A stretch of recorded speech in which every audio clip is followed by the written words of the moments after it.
Allô frère, rebonsoir. Oui, je reviens vers toi pour l'exhortation que tu m'as envoyée hier. Donner sa vie, les expressions que nous aimons prononcer. Nous avons donné notre vie à Jésus. Merci Seigneur. Merci Seigneur pour ce message que tu as donné à ton serviteur de nous transmettre. Franchement, ce message m'a fait encore ouvrir les yeux. Quand tu as parlé des actes de nécromancie, franchement, je me suis rendu compte que nous le faisons chaque jour sans s'en rendre compte. En tout cas, avant moi, je posais ces actes chaque jour. Quand quelqu'un meurt, c'est aujourd'hui, ça fait peut-être 2 ans aujourd'hui, quand quelqu'un meurt, j'évite de dire paix à son âme. Parce que quand ce n'est même pas un chrétien, je dis, oh Seigneur, où est-ce qu'il passera son éternité? Quand les gens disent paix à leur âme, je dis, arrêtez l'hypocrisie. Vous ne savez pas là où il part. S'il pouvait se réveiller pour revenir vers vous et vous dire là où il part, vous ne deviez pas dire paix à son âme. Vous deviez chercher vous-même arranger le chemin. Donc, je veux témoigner par rapport à mon père. Par rapport à mon père. Mon père est mort le 17 au 18 décembre 2003. Et quand mon père est mort, j'étais encore païenne, catholique, je ne savais pas ce que c'était même que Dieu, donc partait à l'église par contrainte ou par obligation. Donc l'église pour nous était une contrainte ou une obligation. C'est comme ça qu'on partait à l'église.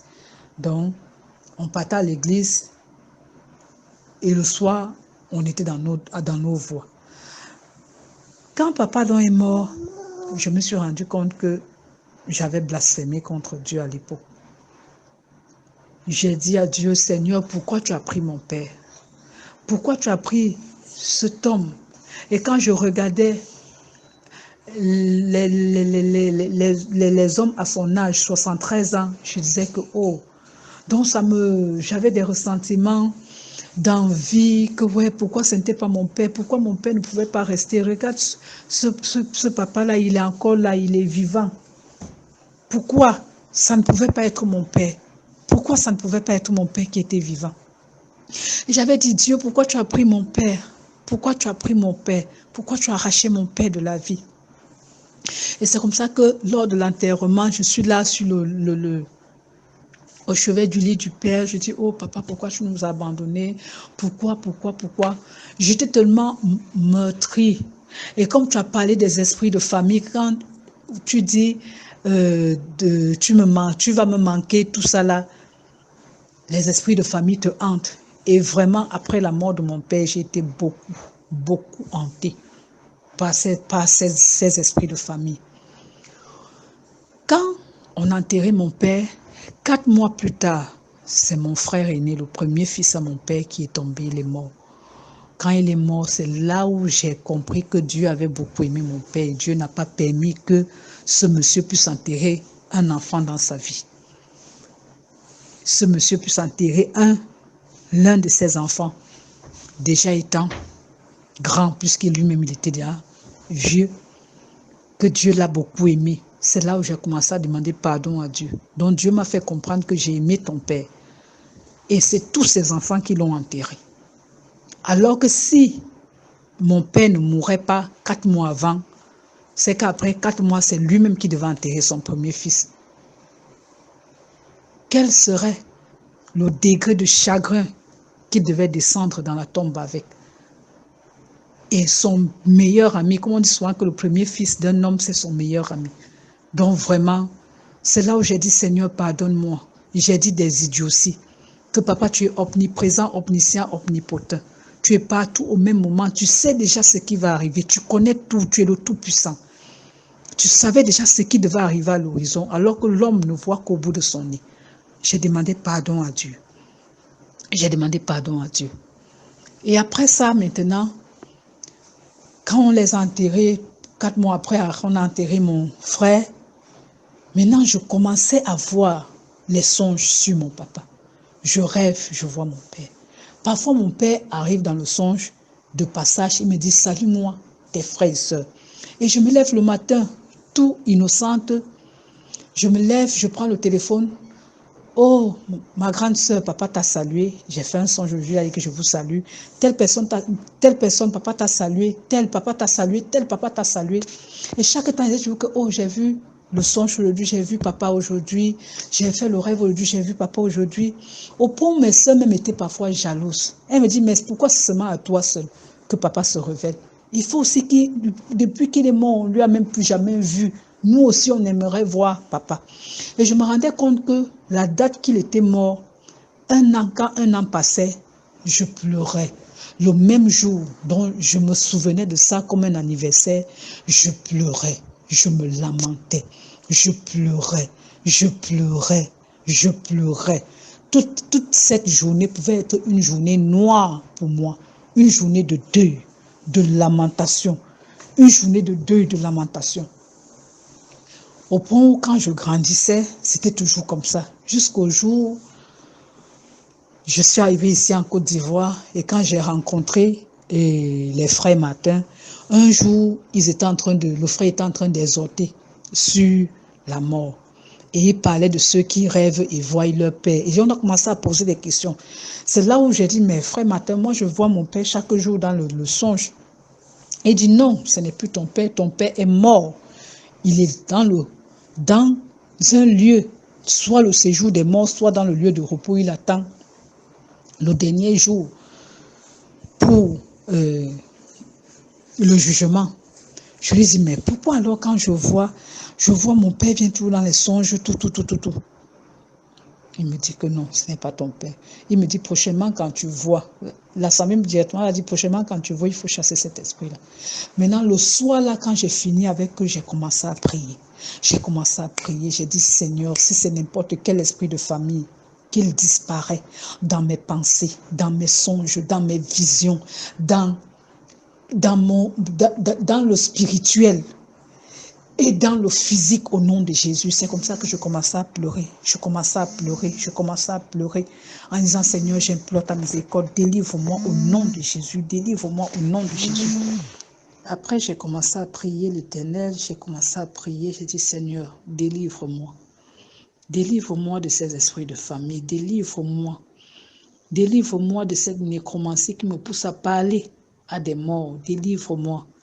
Délivre-moi, Père, j'implore ta miséricorde. Et puis, une semaine après, je me retrouve dans un songe. Dans ce songe, c'est comme si j'étais dans notre village natal.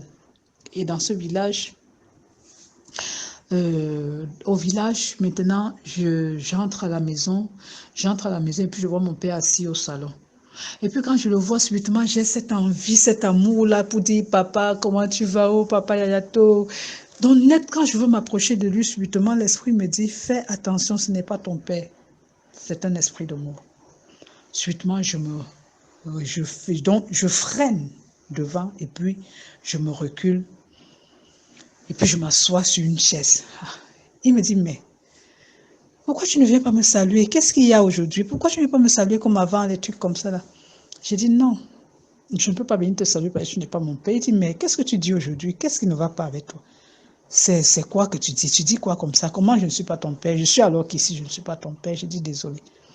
Toi, esprit impur, tu n'es pas mon père. Subitement, il se lève. Il veut me contourner pour passer par mon dos. C'est-à-dire, il veut contourner pour se tenir derrière mon dos. Je me retourne face à lui et dis que, mais il y a quoi derrière mon dos? Tu cherches quoi derrière mon dos? Il y a quoi que tu cherches derrière mon dos? Tu n'es pas mon père. Sors de cette concession, ne reviens plus jamais au nom de Jésus. Et puis nous sommes sortis de la maison. Ma maman, tous mes frères et soeurs étaient à la cour au village. Donc ils étaient scandalisés. Ils me regardaient souvent comme ça. Ils disaient que mais qu'est-ce qui ne va pas? J'ai dit au nom de Jésus, tu n'es pas mon père. Tu es démasqué aujourd'hui au nom de Jésus. Déguempille de cette famille, de cette maison et ne reviens plus jamais au nom de Jésus. C'est comme ça que j'ai commencé à prier, frère Georges. J'ai commencé à prier. Après maintenant, il a pris sa main maintenant pour vouloir m'étrangler. Quand il voulait m'étrangler, donc, tu vois un peu comme Confort vient d'accoucher, si peut-être le bébé prend la main pour mettre sur ton cou, c'est-à-dire ça va seulement te chatouiller. Tu vas trouver ça, même si l'enfant déploie toutes les forces du monde, tu vois que ça va te chatouiller. Donc, c'est comme ça que je ressentais, c'est-à-dire il n'avait pas de force en moi. Quand il m'appuyait, je riais et je disais à ma famille, ma maman et mes frères et sœurs que regardez cet homme que vous dites que c'est notre père. Regardez, il veut m'étrangler. Vous voyez, c'est là où il a lâché parce qu'il n'avait pas de puissance, il n'avait pas de force envers moi. J'étais couvert dans le sang de Jésus. C'est comme ça que j'ai commencé à chasser au nom de Jésus-Christ. Au nom de Jésus-Christ. Il a pris la route, il est sorti hors du camp du village.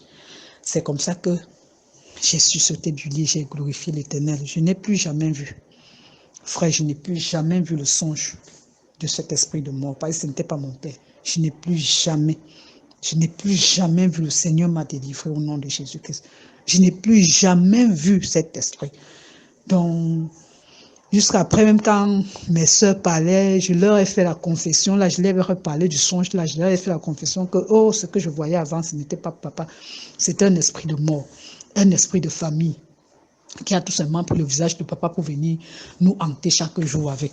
Et elles disaient que comment ça, je leur ai dit que comme je vous dis là, et je l'ai chassé, et je n'ai plus jamais, ça fait 2 ans jour pour jour que je n'ai plus jamais vu mon père, alors que 1 mois et demi passait, je le voyais, ou après 2 mois, ou après 3 mois, je le vois, ou après 3 mois, je le vois. C'est comme ça. Donc vraiment, frère, j'ai écouté l'exhortation si même depuis samedi. Depuis samedi, c'est le frère Bertrand qui m'a envoyé du côté de la Belgique. Donc quand j'ai écouté comme ça, j'ai béni le nom de l'Éternel. J'ai dit, oh Seigneur, voilà les actes. Même parfois quand on fait le témoignage, sur tel. Peut-être ton oncle meurt, il faut faire le témoignage. Un jour, ma chair s'est levée contre le frère Martin. Donc, mon oncle était mort. Et quand mon oncle est mort, à la fin, on disait que tous les enfants, comme j'ai vécu chez lui, j'étais la première fille qu'il avait pris dans son foyer. Oui, on disait d'écrire les témoignages, comme j'étais la grande fille, d'écrire les témoignages. J'ai écrit mon témoignage. Après, le frère Martin m'appelle, il dit, tu viens au Cameroun quand? Il dit, je viens tel jour. Et on était en train de rédiger les témoignages. Il dit, oui, envoie-moi un peu ton témoignage. Quand je lui donne mon témoignage, il dit, mais tu es en train de parler à un mort.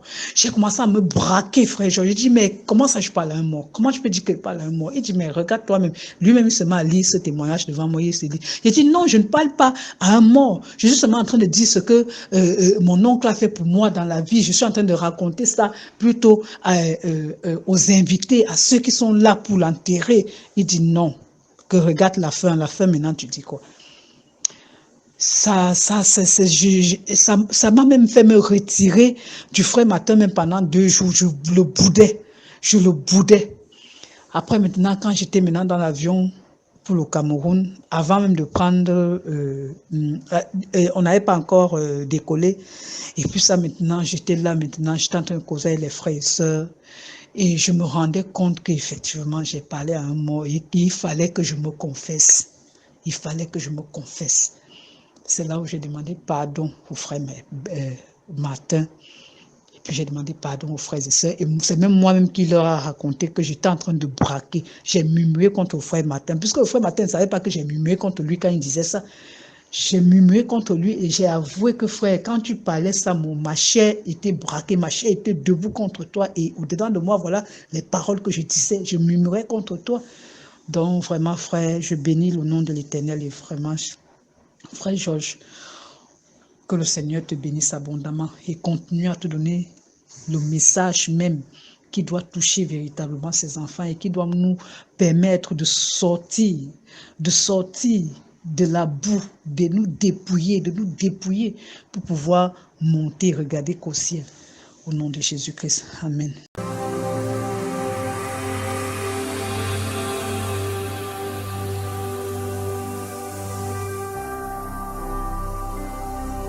Jésus-Christ TV, vous connaîtrez la vérité et la vérité vous affranchira.